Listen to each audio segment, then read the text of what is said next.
From the studios of Farm Journal Broadcast,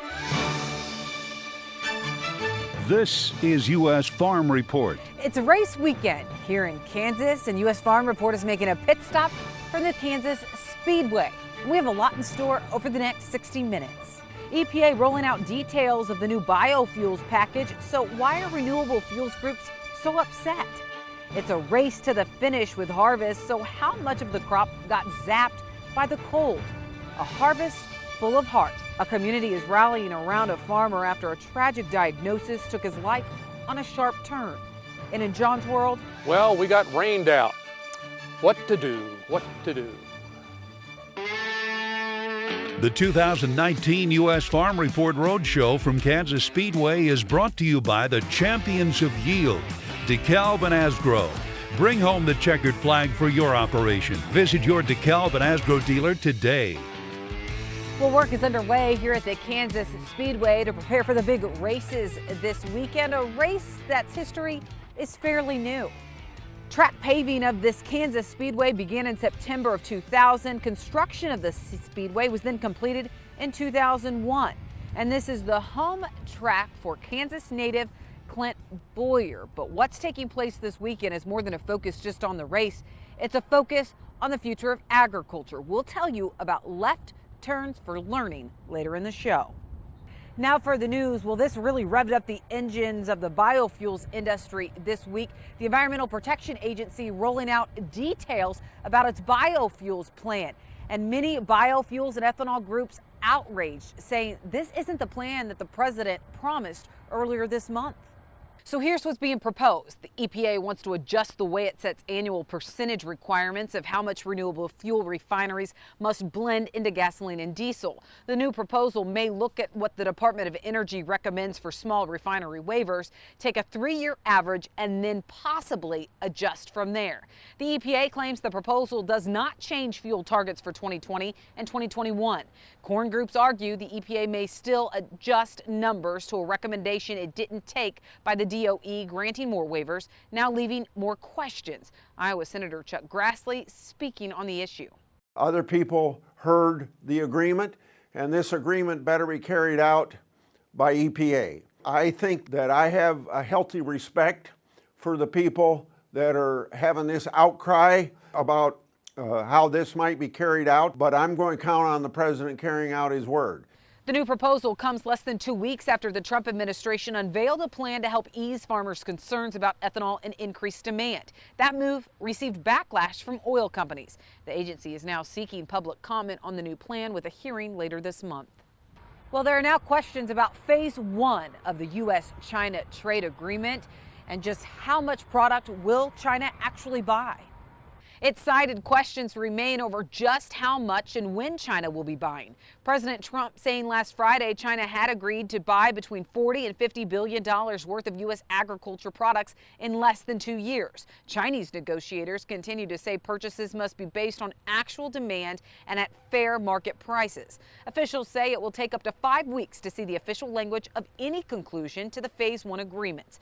It could be signed by President Trump and Chinese leader Xi Jinping on the sidelines of the APEC meeting next month in Chile. President Trump talking more about the agreement at the White House this week. There's been a lot of goodwill between the United States and China over the last period of time. So we're signing from $40 to $50 billion, and that will, because it was incorrectly reported in the press, shockingly, that will take place. It's already started taking place. They're already purchasing a lot of farm product. Well, the U.S. is now imposing new tariffs on Europe, and that's after the World Trade Organization gave the okay. The U.S. was granted approval to impose sanctions on $7.5 billion in goods from the EU. The EU continues to say the U.S. action was unfair. The U.S. maintaining the position the dispute has been going on for 15 years without any changes on part of the EU. The incoming EU Trade Commissioner said he would seek a negotiated settlement with the U.S. He said the EU would likely finance an aid plan for olive farmers. They are among the sectors that will be hardest hit by the tariffs. Well, we're continuing to get a better idea of just how far behind is this year's harvest and how last week's winter storm hindered not only harvest, but yield that's in the field. USDA releasing new crop progress numbers, reporting only 22% of the corn in 18 states is harvested right now. That's 14% behind the 5-year average, and that corn crop has a while to go yet to maturity. 73% of the crop is considered mature compared to 92% typically. Now checking on soybeans, 26% is harvested. That's 23 percentage points behind the usual, and the crop is still lagging behind with 85% of it dropping leaves. Usually it's at 93%. And looking at range conditions in some of those states hit by the winter storm last week, in North Dakota, 68% were reported good to excellent, with 23% reported only fair. Wyoming reporting only 40% are good to excellent, 49% as fair.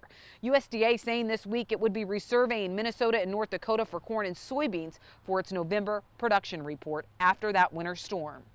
Well, it got cold last weekend, and we're still trying to figure out just how much damage that cold did. But some areas needing rain in the U.S. got it this week. We'll have a check of weather with meteorologist Mike Hoffman. That's next.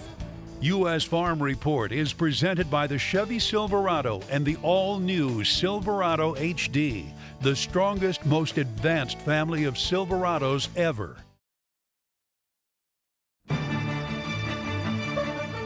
Welcome back to our show from the Kansas Speedway. Well, what a difference a week makes. Just a week ago, we were in Missouri freezing as temperatures plummeted. This week, the sun is out, beautiful fall weather. And as from what I understand, some parts of the country that needed to see rain actually saw that this week. But is it enough to eat away at the drought? Well, tying in places, yes, we have seen some improvement, but in others, not so much. Root zone typically is kind of one of those preliminary things to the drought monitor, and we continue to see extremely dry conditions. Panhandle of Florida into the Carolinas. Now, this was earlier in the week. We've had some tropical moisture in this exact area over the past couple of days, and so we'll see what next week's looks like. But you can see up around the nation's capital, still very dry, but it has improved over the last couple of weeks. Many parts of the Tennessee Valley, southern Mississippi Valley. There are still some dry areas, obviously, in the root zone for parts of Texas, but especially the Four Corner region. But then look at all the blue areas, the wet areas, still from the Great Lakes, central and northern plains into the northern portions of the Rockies. Drought monitor, though, notice how patchy it is. I mean, in other words, it just depends whether you had a thunderstorm at one point or not, but you can still see there are pockets of extreme and severe drought for many parts of central and south Texas. A few places, many places actually, for Georgia into the Carolinas, parts of eastern Kentucky, eastern Tennessee, and of course parts of the desert southwest. Now here's the jet stream. We have an active weather pattern, at least to start the week, across the northern tier of states especially. A strong trough moving from west to east. That brings a storm system followed by a shot of colder air for a day or two. And then you'll notice another trough kind of replaces that across the northern Mississippi Valley, Great Lakes as we head through the end of the week. And that begins to wane a little bit, more energy trying to feed into the western portions of Canada, which probably dives into this area as well. So it seems like we have actually changed the overall weather pattern, at least for now. It's still kind of in flux, but more of a trough in the east and a ridge out west, which is opposite of what we were a month ago. Here's the day by day. We'll start off with Monday. Pretty strong storm system like we showed you in the jet stream there. Northern Mississippi Valley, cold front to the south, showers and thunderstorms out ahead of it. A little bit of snow on the backside, nothing like you folks have already seen this year. As we head toward Wednesday, then, that storm system moves north of Maine. Next one, weaker system moving through the upper Mississippi Valley, just scattered showers along that cold front. And then by Friday, that storm system up and down the eastern seaboard, another perhaps wet system over the northeastern Gulf, and most of the country from there westward is dry. Here's my 30-day outlook for temperatures. Above normal around the edges, basically, west, south, and east, but I'm going below normal with that trough kind of setting up in the northern plains and the Great Lakes for western Great Lakes, northern half of the plains into Montana and northward. Precipitation over the next 30 days, always a tough call, but I'm going above normal for Texas, above normal on up into the Great Lakes, below normal in that colder, drier air to the north of the fronts across the northern plains and also parts of California. Tyne? Thanks so much. Well, we talked about it earlier. Those frigid temperatures and the snowstorm nipped away some of the crop, but just how much was impacted potentially by the frost and even the freeze? We have two analysts that will join me from the Speedway coming up. We have Arlen Suderman and Kansas State's Dan O'Brien. That's next. U.S. Farm Report is brought to you by the Enlist Weed Control System. More weed control, less drift and volatility, maximum yield potential. Welcome back to NASCAR this weekend from the Kansas Speedway. Got a little bit windier up here, but happy to have Arlen Suderman of INTL FC Stone, as well as Kansas State's Dan O'Brien on the program with me this week. Thank you. Let's jump right into it, Arlen. Seen a large number of weekly pork sales, a record for weekly pork sales, yet on Friday the markets did not respond that way. 351,000 metric tons of pork sold, and a massive shipment as well during the week, but the market went down. And a lot of this, there's two factors for that. First of all, the word in the industry was that we were probably accumulating several weeks worth of sales that they already knew about were coming and were priced in already. In fact, the markets had priced in about $14 worth of export premium already. And the other side of it was that this is a market that is become somewhat skeptical. So it's a little bit of buy the rumor, sell the fact. They still want to say, how far are we going to go? But overall, that total is 1.2 times 1 week slaughter in the United States. So that's still a big number. It's still positive in the long run. The markets were down on Friday, but it is still positive. We are ramping up. And last spring when we talked, you expected China to ramp up their pork buys in the fourth quarter, and it seems like that's what we're seeing. Yeah, 2 weeks ago I was getting nervous, but it came through. I think the idea of market skepticism is a big issue, and that comes over to the grains as well. We're all from Missouri, I guess. Show me. We want to actually see the data, and I think that's I think what we're seeing in the as the USDA responds to crop production reports. We're just so far out of the norm in terms of the year that we're seeing and the conditions and the models that the USDA normally uses to predict yields and price. Right. that we're until we actually see hard numbers, I don't know that we'll see the markets respond very much. Well, and you look at Friday last week, I mean, really a bullish reaction to seeing that we did see an interim deal with China and with the U.S., yet nothing was signed on paper, and hearing $40 to $50 billion, these numbers thrown out. But Dan, what do you want to see really to justify what we thought had happened on Friday?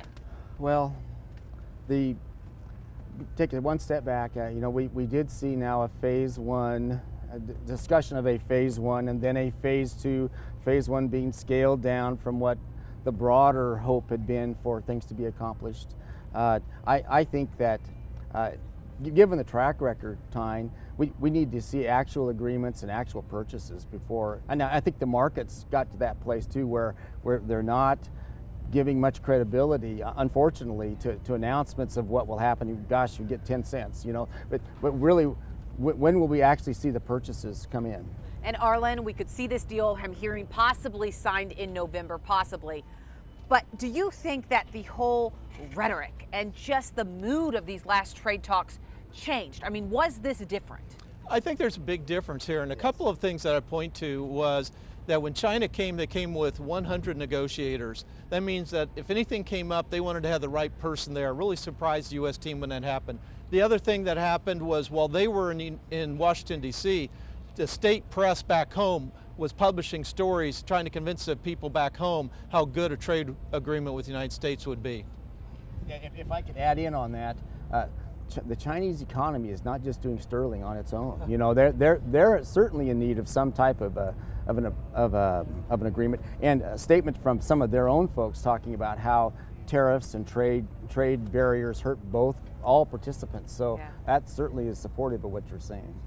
How much do you want to see China buy of U.S. soybeans to really reduce these carryouts and these stocks even more? What would be realistic for you that would say this could fuel this market right now? Well, obviously the market would like to see 30 million metric tons, which was really talked about originally. That'd be below 36 that they bought a couple of years back. But here again, it depends, where's the final size of this crop going to be? There's some big questions about that. I think the key, though, is what's demand going to be with African swine fever continuing to be a problem, because if demand is soft, if they buy from us, that means Brazil's got to lower their prices to get the non-China business, and that just softens the whole world market. Real quick, Dan, you agree? I agree.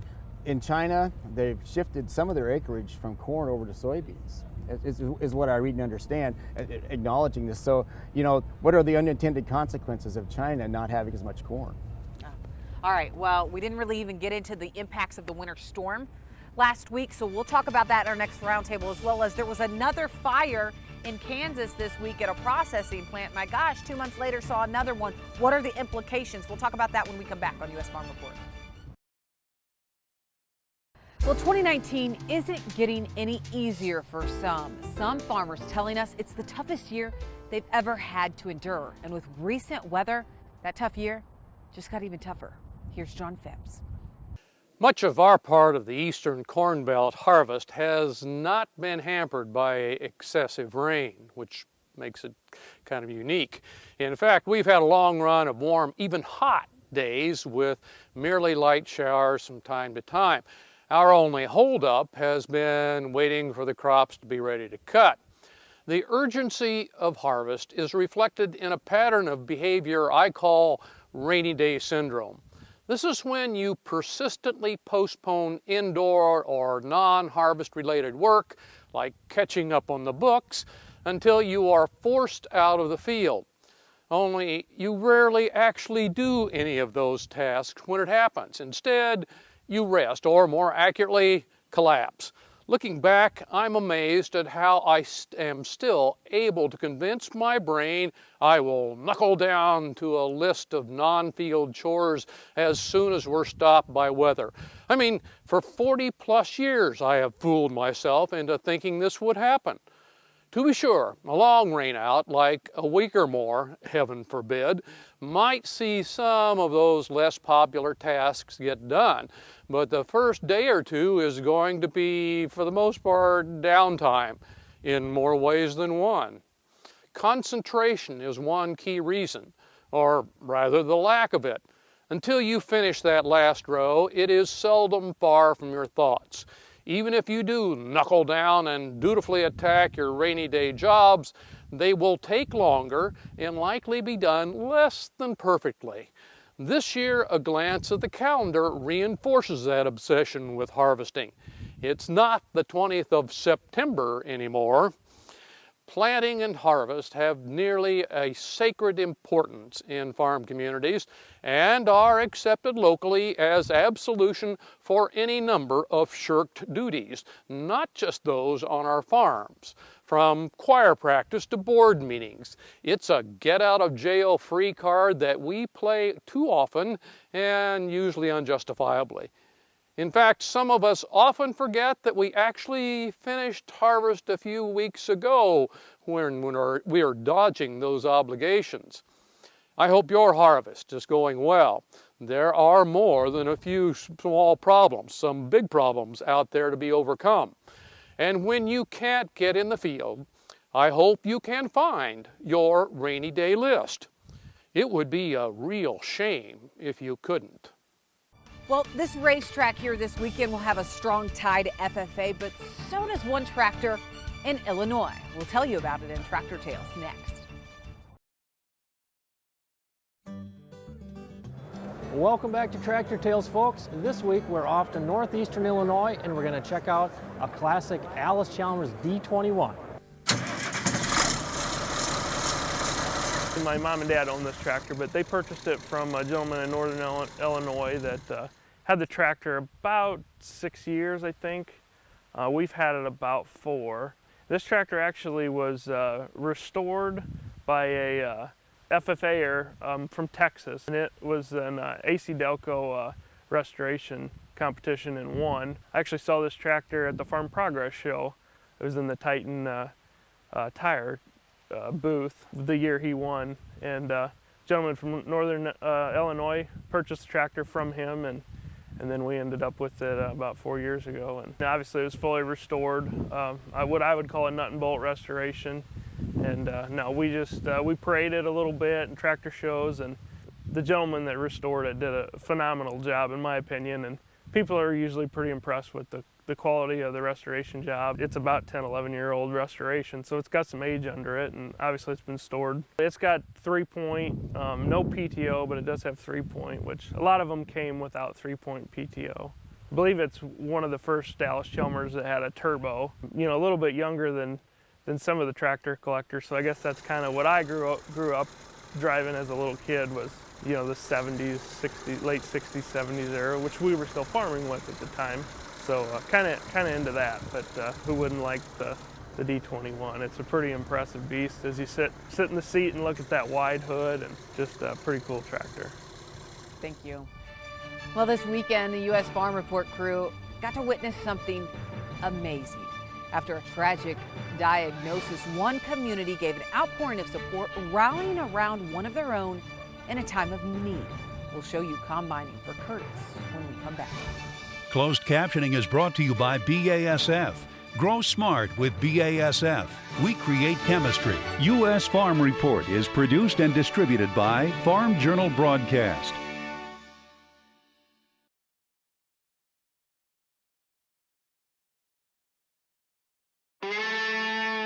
The 2019 U.S. Farm Report Roadshow from Kansas Speedway is brought to you by the champions of yield, DeKalb and Asgrow. Bring home the checkered flag for your operation. Visit your DeKalb and Asgrow dealer today. Well, there's no denying 2019 has been challenging, but it's in challenging times that there's stories of triumph. And that's exactly what took place outside of Odessa, Missouri, a town only an hour from here, as a community rallied around their own in a time of need. This week, we give you a glimpse of combining for Curtis. A combine is more than just a machine for Curtis Lewis. Custom harvesting? Yeah. He's been all my life. It's his office. Mainly around here we was just custom art, but we did go to Texas and Oklahoma as an adventure, just as a family. And harvest of 2019 started out just like any other year. We just started. He was just getting started, and then the first week, and here I am. But October 3rd, something just didn't feel right. I had a load of corn. I was taking it to the elevator, and something just didn't feel right. I called him from work, and I was talking to him, and he was slurring, and I was like, "Are you okay? What's going on?" He said, "I don't know. I'm really confused, and I can't feel my right arm and my right leg, and I can't see out of my right eye." I said, "Curtis, you need to get to the emergency room now." With a piercing headache, his mom rushed him to the hospital, and within minutes, the doctor confirmed the news wasn't good. All we knew initially was from the CT scan at the first hospital was that it was a large brain bleed, is what they told us. Curtis was immediately rushed back for brain surgery, and 4 hours later, the news got worse. It wasn't an aneurysm or a stroke necessarily. It was that there was a tumor that bled and that they thought it was cancerous. The diagnosis? Grade 4 glioblastoma. A tragic turn of events that hasn't sunk in.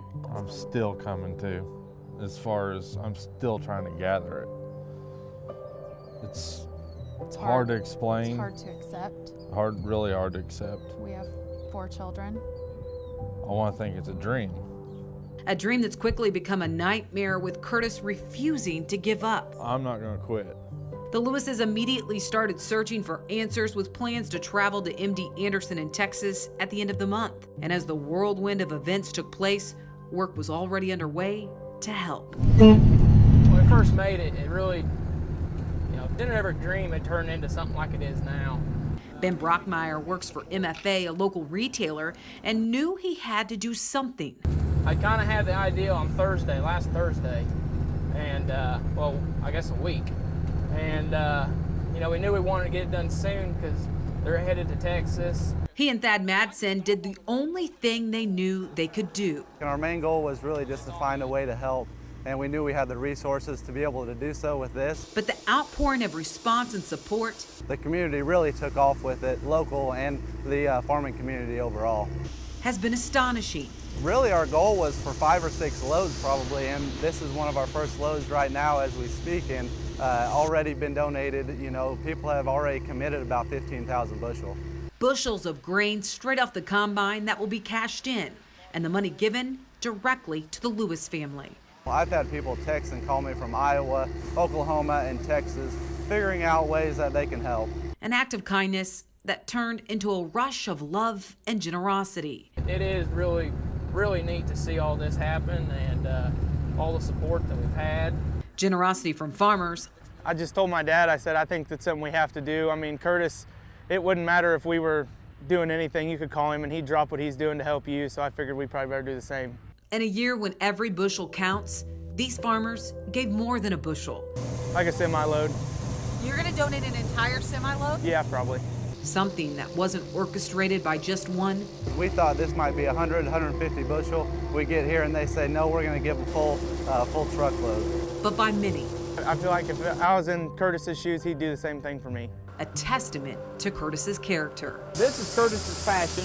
He loves farming, especially on the combine end of it. And I thought this is just a clever way to give back to Curtis and help him and his family out now that they're in the need. Support dispatched from some strangers and some friends. He'll help anybody. He does things like he does custom work around. I'm like, Curtis, you need to charge more for that. You can't charge everybody like they're all your buddies. Well, I know, I just can't charge anybody anymore than that. So Curtis is always fair at what he does and just a super good guy. A good guy who's now facing the unimaginable. What people have done. And we just can't thank them enough. As his mom and dad try to find the strength. It's just crazy. To keep supplying love and support as Curtis's fight to beat cancer is just getting started. We want him to get better. Dad? Curtis is blown away by a community that cares. There's not enough words in this world because I never thought I was this important. Savoring every minute and moment in life while grasping onto hope that modern medicine will make miracles. We're gonna fight this. I'm not quitting. As a community gives, Curtis is fighting to beat the odds with grit and tenacity. That's something no diagnosis can take away. Definitely a harvest with a lot of heart. And speaking of that, there was another video that recently went viral showcasing what agriculture does best. You may have seen this video on social media as the winter weather was caving in. A fleet of harvesters, trucks, and other harvesting equipment digging potatoes in Idaho came to rescue a farmer who wasn't going to be able to harvest all of his crop. Betsy Gibbon talked to the man who captured the viral video, revealing the fleet that worked so hard to bring in this year's crop. I was just lucky enough to be at the right place at the right time and was able to catch a really special moment. It was really heartwarming, and it did kind of put a lump in my throat to see the support from the community to help a fellow farmer in need. And I think this represents the agricultural industry as a whole. The best part, they were successful in beating the wrath of that winter storm. Stories like that, agriculture needs more of right now. Thanks so much.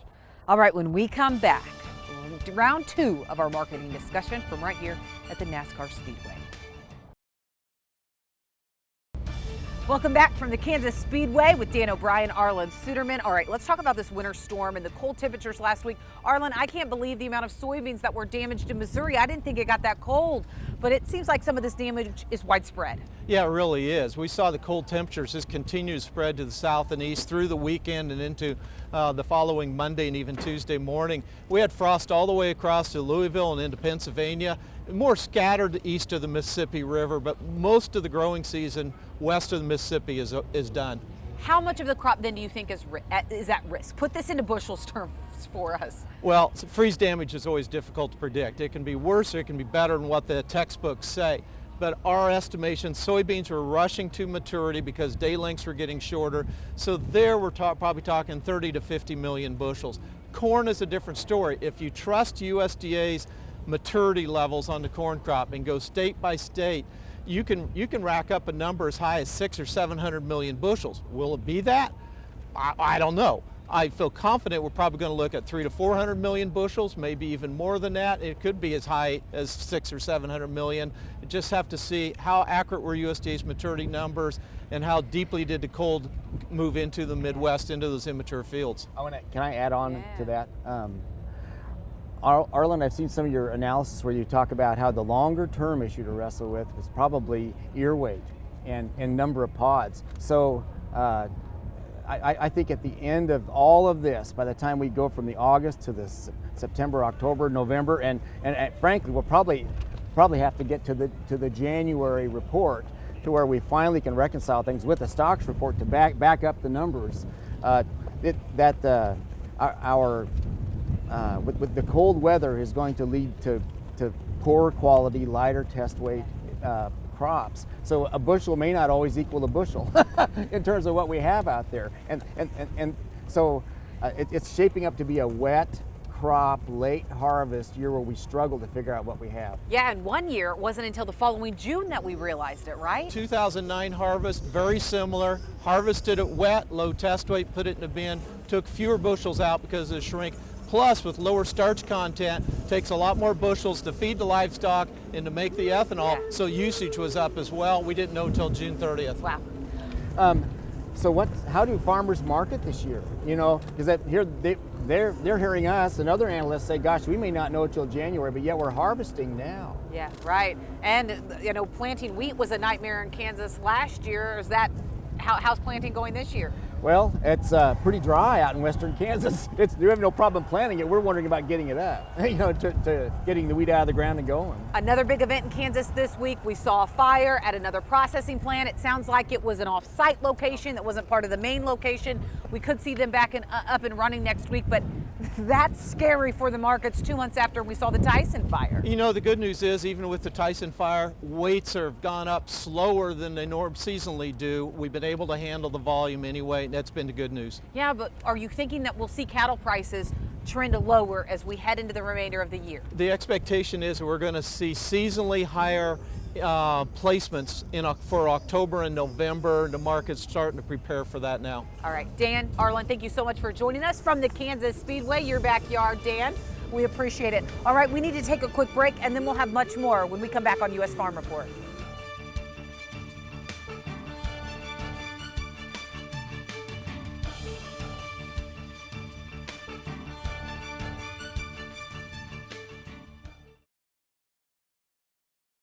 Driving Technology is brought to you by John Deere, your partner in equipment and precision ag solutions.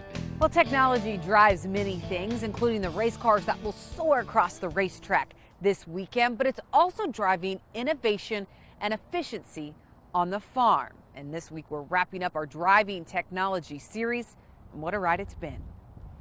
From Minnesota to Texas, the patterns of harvest are never the same. When Harvey came, I didn't have anything harvested last year. We lost everything. From horrific harvest events to a changing pace of planting, this one tractor is Aldridge's lifeline on the farm. That's my main machine. Running it around the clock. Spring, summer, fall, year round. It's the main machine that also created an eventful hiccup, one he nor his local equipment dealer will ever forget. Finally, I see that this unit's going in a D-rate, trying to turn itself off to save the transmission from any catastrophic damage. That alert popping up on Norris's phone in the middle of the night. Finally did get an answer. Customer's wondering why I'm calling. Inform him something's going on with this tractor, and he tells me that nobody's supposed to be running it. And he said, well, you might want to go look at your tractor because it's showing it's moved, so. And you hadn't stepped foot in that tractor?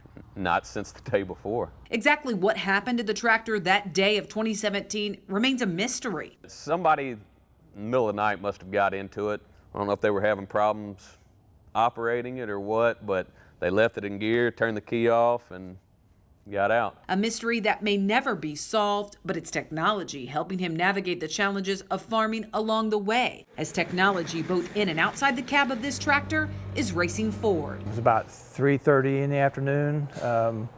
Lloyd had called and said he's having trouble with his auto steer working on his tractor. Missouri farmer Lloyd Chapman was planting when something went awry. He had a code on his tractor that was causing the auto steer not to work. During the phone call, looked up the address or the code to see what was wrong, and he had a valve sticking on his auto steer. And through a little bit of research, took a real quick look up DTAC and found a solution for that problem. Ever in your lifetime, did you think that the dealership would have the capability to fix it remotely? You never would believe it, really.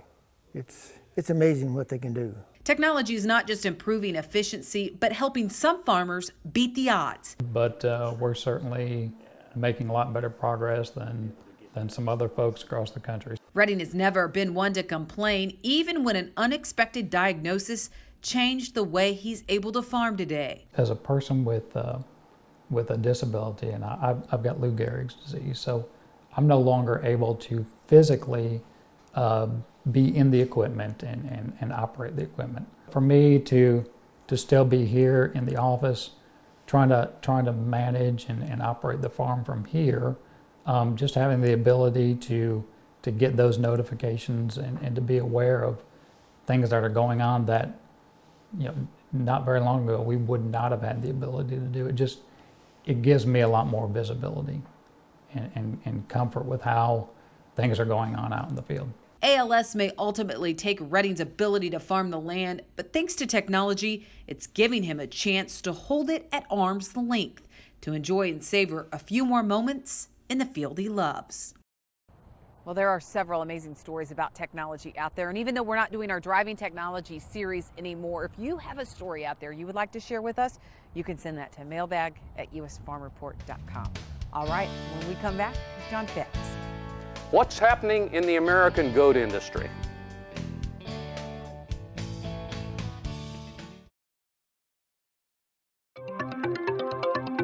Your call is very important to us. Please hold. Well, agriculture is so diverse, sometimes it's hard to cover it all. And that's a topic of this week's customer support. Doris Wheeler in Henry, Virginia asks about an overlooked corner of U.S. agriculture.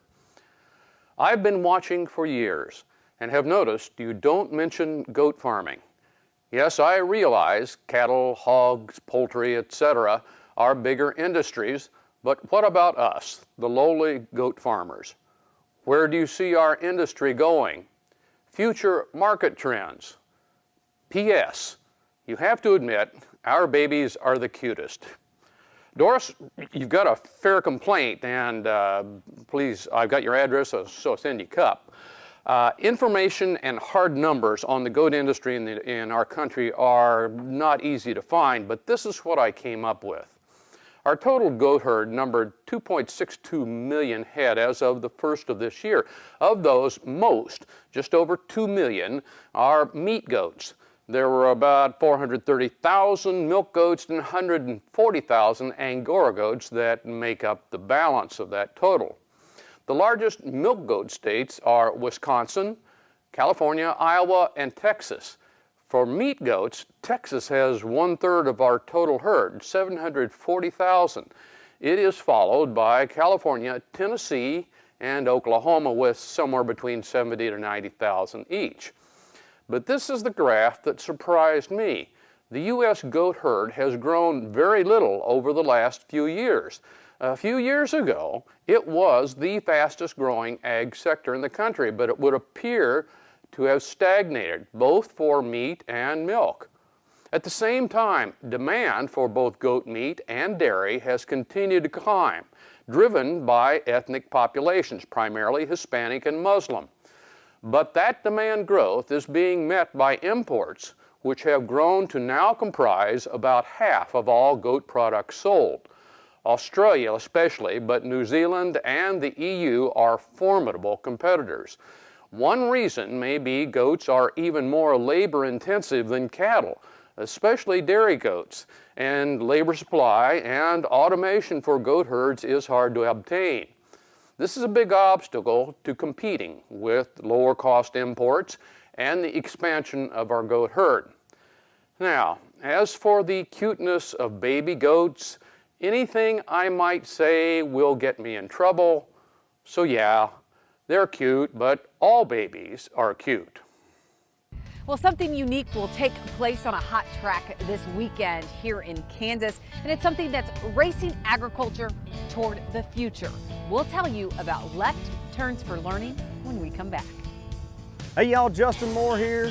Get ready to kick up some dust with the Roxor Dirt Roads and a Country Show sweepstakes. Enter now for a chance to win a customized off-road Roxor and 2 VIP tickets to one of my upcoming concerts. Visit roxoroffroad.com/Justin Moore.